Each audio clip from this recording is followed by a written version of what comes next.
खाना खाते हुए बाज़ औक़ात हवा निगली जाती है, जो मैदे के ऊपरी हिस्से में जमा हो जाती है और फिर डकार की सूरत में ये खारिज होती है। देखें, अगर तो ये ओकेजनल है तो ये नेचुरल है, लेकिन अगर ये फ्रीक्वेंट है तो फिर ये एक तिब्बी मसला है।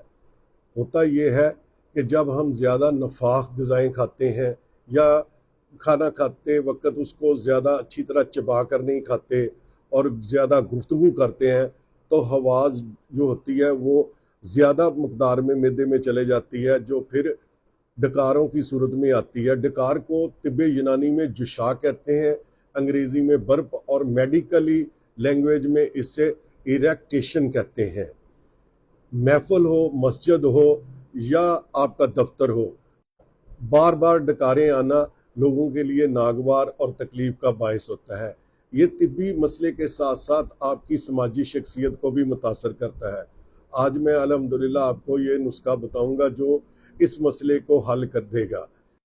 देखें, अगर डकारें आने का मसला आपको है तो आपने नफाक अग़ज़िया से परहेज़ करना है, जिनमें बिलखुसूस चावल, बड़ा गोश्त, माश की दाल, बंद गोभी और मूली। मूली वैसे तो खाने को हज़म करती है, लेकिन ये बज़ाते खुद देर हज़म और नफाक है। अब आपको मैं वो जो नुस्खा बताऊंगा अल्हम्दुलिल्लाह वो आप इस्तेमाल करें, आप इस मसले से इंशाल्लाह निजात पा लेंगे।